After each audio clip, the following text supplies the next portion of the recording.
Votre enfance, savoir un peu d'où vous venez, le Libéria. On va voir sur cette carte où se trouve exactement le Libéria, pour ceux qui l'ignorent ou qui connaissent mal le continent africain. Sur cette côte que vous connaissez parfaitement, avec la Côte d'Ivoire à vos côtés, avec le Sierra Leone et la Guinée juste au-dessus, avec la capitale, Monrovia, où vous êtes né. On va voir également quelques images de votre famille.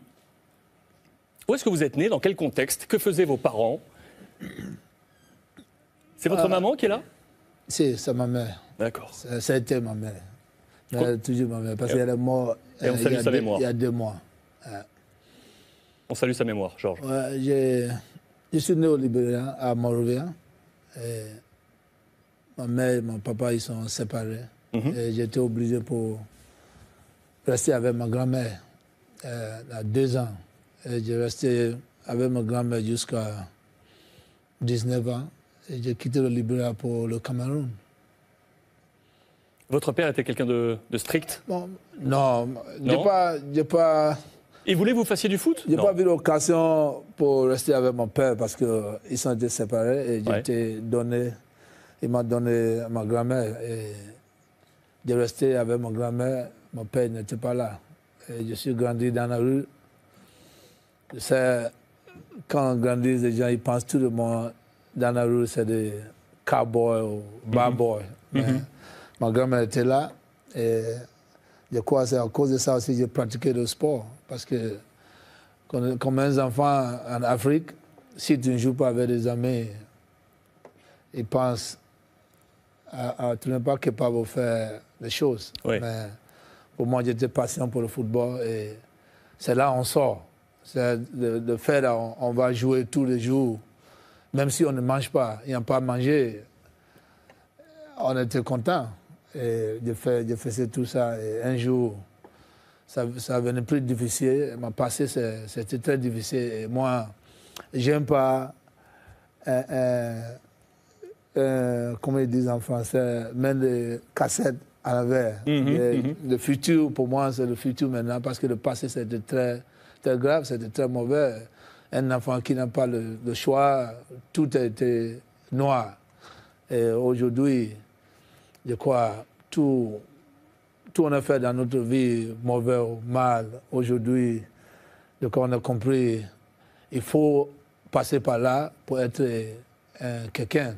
Ce n'était pas forcément, mais c'était ma vie. J'étais dans une situation qui était très difficile. Mais à cause de ma grand-mère, elle m'a donné beaucoup de valeur. Et je prends son conseil. Quand j'ai commencé à jouer, j'ai dit, bon, aller à l'école, j'étais un bon joueur. Et un jour, on avait un tournoi qui est le tournoi de Yaoundé. Ils sont venus au Libéria, ils m'ont vu jouer. Et ils m'ont pris pour aller au Cameroun. J'ai signé un contrat de 3 ans. Et à 5 mois, j'ai vu M. Claude Leroy. Claude Leroy. Ouais, il m'a vu jouer. Il a dit, Georges, tu es un bon joueur. Pourquoi pas, tu n'es pas en France? J'ai dit, parce que mon pays, il n'y a personne qui vient là pour chercher le joueur. Parce que nous, c'est le façon américain, c'est le basket, tout. Et moi, j'ai grandi comme un gardien jusqu'à 17 ans. Et la première fois que j'ai joué pour le Young Survivor, j'ai marqué, j'ai resté au terrain. Donc vous étiez d'abord gardien de but? Oui, j'étais gardien de but jusqu'à 17 ans. 17 ans? Oui, mais Louis me sait parce que on a fait pari de penalty, il ne peut pas marquer contre moi à penalty. On va lui poser la question après.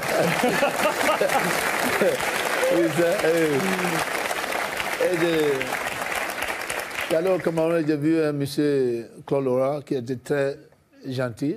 Il a appelé son ami Hassan. Et ils sont venus au Cameroun pour me voir jouer. Et ils sont venus, ils m'ont vu jouer contre un Kibo Wanyaou de Nigeria. Et ils ont signé un contrat de provisoire. Et l'aventure foot commence. Ouais, ça commence. Et j'ai arrivé à Monaco en 88. Et j'ai tombé sur Hassan et commencé à faire mon travail. Et il m'a dit un jour, si tu travailles avec moi, tu vas être un grand joueur du monde. Et je prends son conseil, il était papa pour moi, il était comme un père. Oui. Parce que c'est le père que je n'ai pas vu dans ma vie.